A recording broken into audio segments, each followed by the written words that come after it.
Lots of time to the end zone. Touchdown, Clemson. Lance off to the left side. He slips a tackle. He's into the end zone. Fields goes for the home run. Wide open. Touchdown, Buckeyes. A spin, a dive, and a score by Zach Wilson. Jones goes to the end zone. Touchdown, Alabama.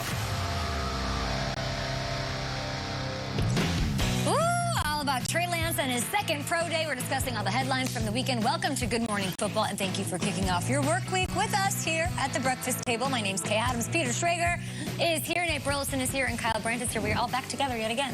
How's it feel? Feels Back pretty good. together. Yeah. 10 days till the draft? 10 days? It's not this weekend? 10 days. That's right. What was this weekend? No, Nate, you did not miss it. It's 10 days. If we were another show, we'd do who's the 10th best draft pick of all time? We'd count them down. That was our show like a year ago. I know. I think it was last year's and the year before. We did that often. This year, too.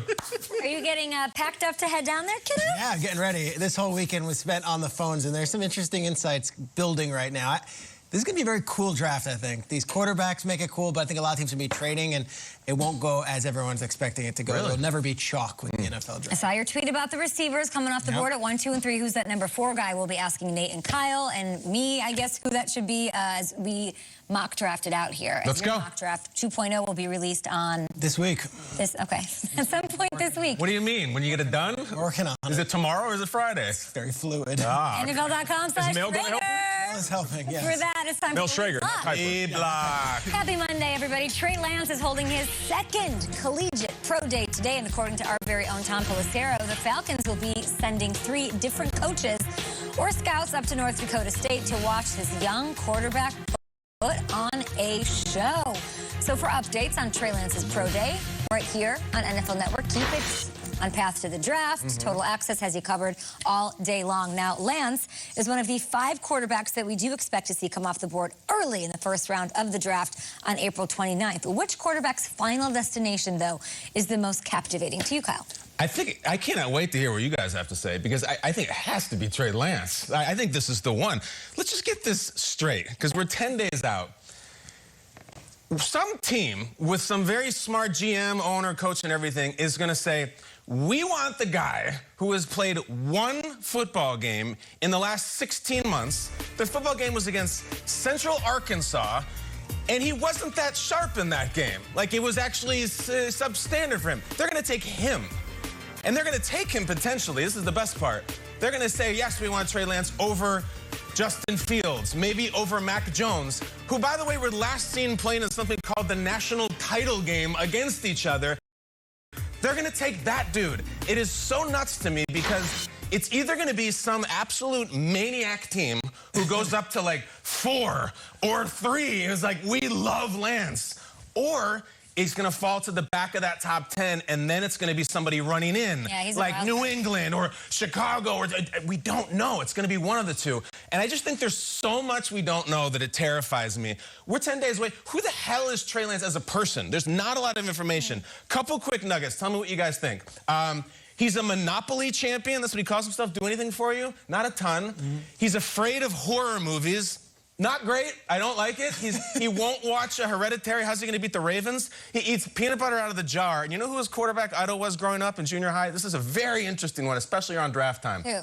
Big Tim Tebow guy. Love Tebow. Loved Tebow, which great person, great quarterback, no. So much of an unknown. This could be the 4, the 3 pick in the draft. It's nuts to me, which is why it's so exciting. 10 days. He's a fascinating figure today because of the pro day, and I don't think San Francisco is a slam dunk with Mac Jones. And I know a lot of people say Fields, but like San Francisco, if you look at it just at the way they have Jimmy Garoppolo, wouldn't this be the perfect team to take a huge swing on Trey Lance? That you have Garoppolo for a year, Trey Lance has that redshirt year, and then he gets his opportunity. But Kyle, to your point, 1 game in 16 months, but what also could either be held, in a positive or negative, he ran an option offense in high school, so he had no recruiting letters as a quarterback out of Minnesota, the state of Minnesota. Right. Wasn't a highly recruited guy, so it's not like we have these long years of like, okay, he was on Rivals.com and he was always this number recruit. Right. He really is. I mean, He's thrown like 230 passes in his career, and yet teams are loving him when they meet with him. Oh, he might not escape the top 3 spot?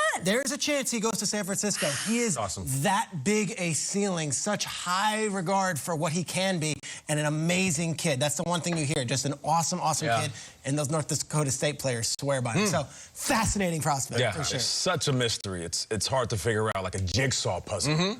Trey Lance, don't watch the movie Jigsaw if you don't. Very scary. But when you were talking, you know what I was thinking? I was thinking of Josh Allen, because we were saying the same thing. Sure. Wyoming, and there's certain games and certain teams that weren't good competition that he didn't play well against. And look at Josh Allen now.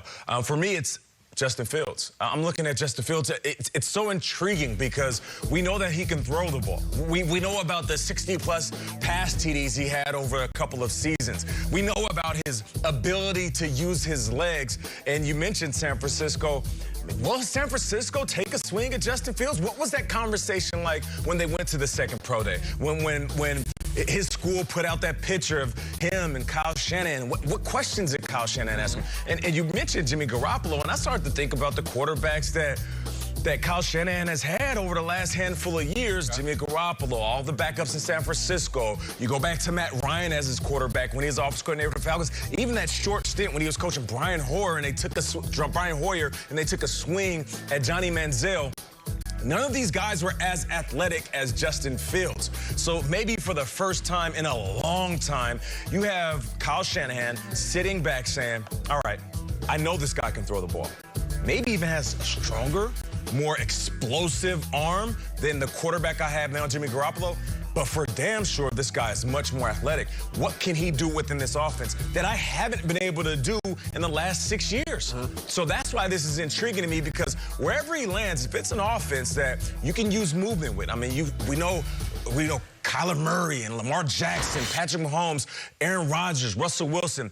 Offenses where they give the quarterback the luxury to use his athleticism, that's why this intrigues me. We saw him running his 40 with his shirt off. And as a wide receiver, the first thing I thought of, if I run my #1 route and a DB is draped all over me, I get to run a secondary route because that quarterback is going to escape the pocket. And that's what makes some of these offenses so explosive in the NFL. Triggs, with that upside that a Fields brings, you also have to deal with the inherent risk of being like a Trubisky, Mahomes sort of vibe.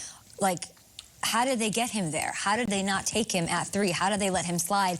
And it'll be these Mac Jones if San Francisco strikes and takes him at 3, and Fields falls to somebody else, and Fields does end up being on top. Like, those two are going to be compared and linked hand in hand, a la Mitchell Trubisky, Deshaun Watson, and our guy Patrick Mahomes. It's tough. Yeah, and the Watson comparison's great because Fields was so good in college all those years. It was like you saw it every day. That was what Watson was like. We saw him be amazing, and then he still didn't go at the top of the draft. That would be what Fields would be. It would be like, guys, the proof is in the pudding. We saw it over the course of his time at Ohio. Top-tier competition. Yeah. You're mentioning the 40 time and the shirtless 40 time, and I think Kyle hit on this about Mac Jones last week, that there's been shirtless photos of Mac Jones out there, and it ain't gonna blow you away. This isn't, he's not posing for any magazine. Not Christian McCaffrey and GQ. No, he's not. And 40 times are one kind of athlete, right? Like, I can run a straight dash for 40 yards. Right. So I was curious about Mac Jones. I did a lot of work on him this weekend because why would he even be in this discussion with these guys if they're athletes? They're so much more athletic.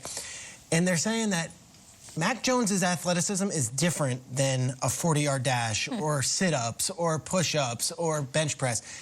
He's really good in the pocket, and he's really mobile in the pocket. And he's like that Brady athleticism where no one's comparing him to Brady. But Wait. Repeat that. Brady athleticism? Yes. I don't think I've heard those two words together. In the pocket. Does Brady ever get sacked? Does Brady always have the perfect ability to be lateral in the pocket? Right. Intuition, the instinct. Mac Jones doesn't get sacked, never gets hit, and it's interesting his background. He comes from a tennis background. So think about athleticism in terms of track and